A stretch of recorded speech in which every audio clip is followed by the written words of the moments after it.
we start with the latest on last week's devastating earthquakes in Syria and Turkey. The combined death toll from both countries now stands at more than 37,000. More than 158,000 people have evacuated regions in southern Turkey hardest hit by the earthquake. Now, this includes Hatay province, where the city of Antakya was almost entirely flattened. Our correspondent Julia Hahn is in Antakya, and she told me more about the devastation there. Well, the destruction caused by the quakes here in Antakya is massive. It's unimaginable.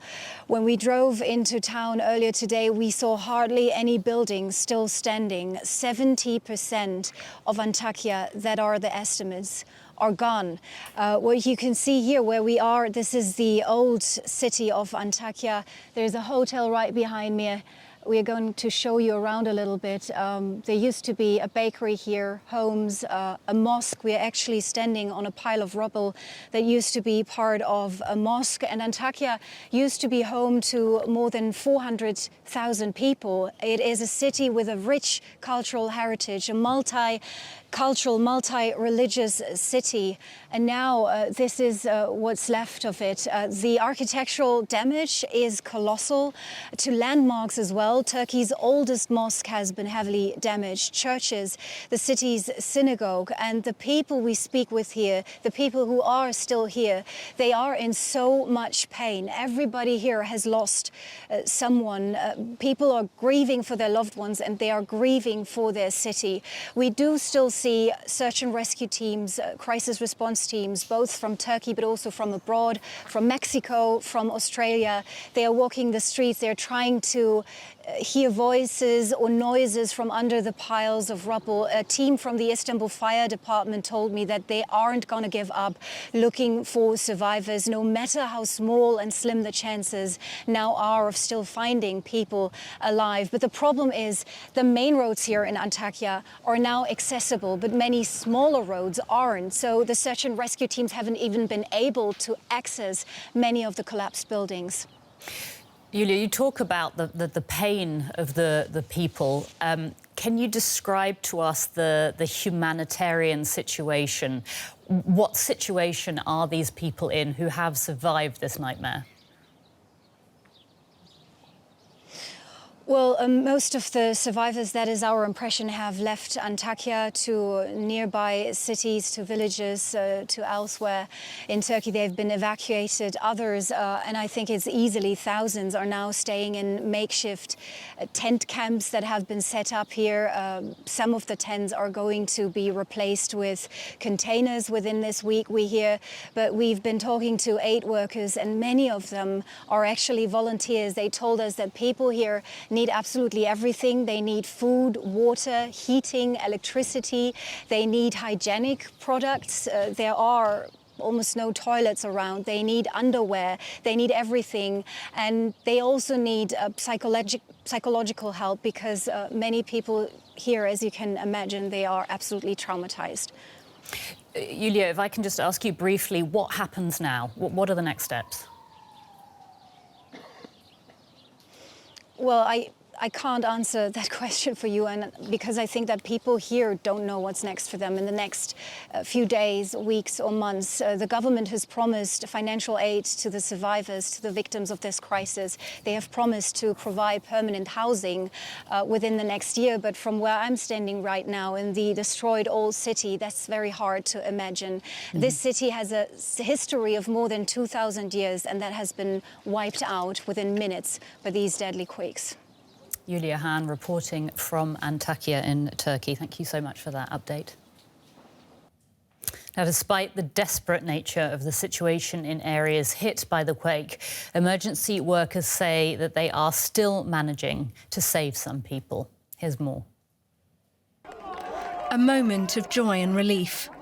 A young girl is pulled out alive from the rubble after 7.5 days trapped under a collapsed building.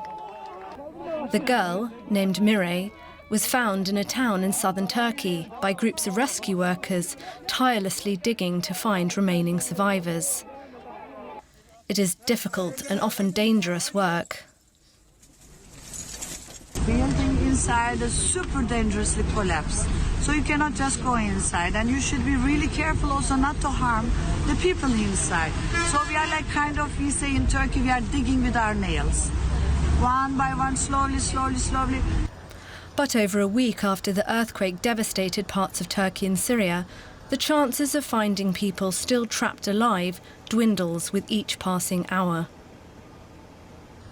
There is a sign of hope for the millions of earthquake victims in Northwest Syria, after the country's President Bashar al-Assad said he will allow 2 new crossing points for the much-needed humanitarian aid to reach the rebel-held region. A move welcomed internationally. The Assad regime has consistently argued against additional humanitarian crossings, but if the regime is serious about this and if the regime is willing to put those words into action, that would be a good thing for the Syrian people. Immediate help is needed for millions of people in both Syria and Turkey. As rescue operations for survivors enter their final days, the death toll from the devastation is predicted to rise dramatically. MIHAD is a French health and international solidarity organisation that's working to help earthquake victims. Its spokesperson, Selma Masic, told me earlier about the challenges that its teams are facing.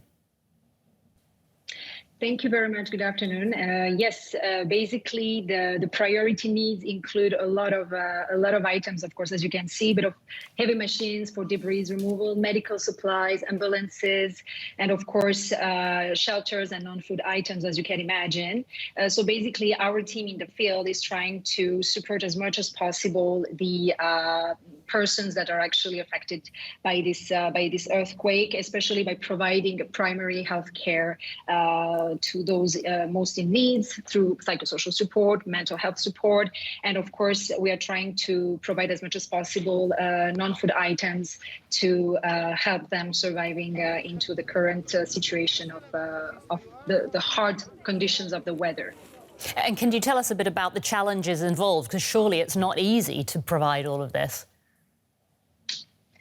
Not at all. And as you can imagine, due to the fact that this renewal of the resolution from the UN Security Council is happening every 6 months, we are calling, of course, for, let's say, opening additional humanitarian corridors so that the aid can be supplied and transiting towards the most affected areas of the northwestern part of Syria. And that means that currently the only corridor that is open in Bab el-Hawa is not, of course, enough. As you may know, the only one UN convoy from Gaziantep has reached the northwestern part of Syria, especially in the Idlib area. And that is, of course, not enough. So we call for sure the international community to make sure that the resolution can be renewed for an additional year, and of course to open additional corridors so people can, of course, benefit from all the international aid.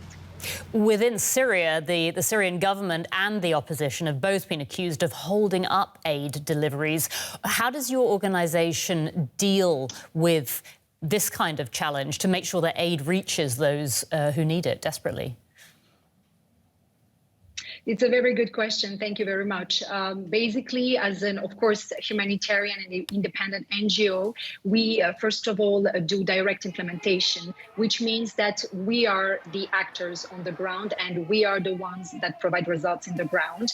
So we don't use any additional intermediary to support the beneficiaries in the field. That's one. The second point is that we also do vetting. Vetting meanings we are screening, of course, the areas. We are screening also, let's say, the activities that we are trying to implement in the field to make sure that every single, let's say, support and aid that we provide to the beneficiaries goes directly to them.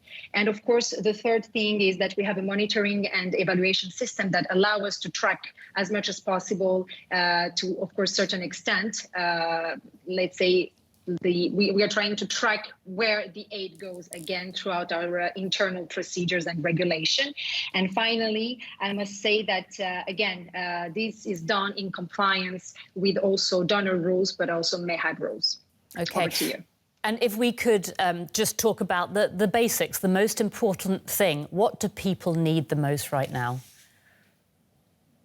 They need water, they need food, they need drugs, they need shelters, they need everything currently that, unfortunately, as I said before, the international community, due to the fact that there is only one humanitarian corridor open, is not able to provide to them. So these are the basic needs that we are talking about. As I said, it can be a piece of bread, it can be a little bottle of water, and that will make a huge difference for each of these persons that are affected by this earthquake. Selma Message from the French Health and International Solidarity Organisation. Mehad, thank you so much for your time and all the very best. Thank you very much.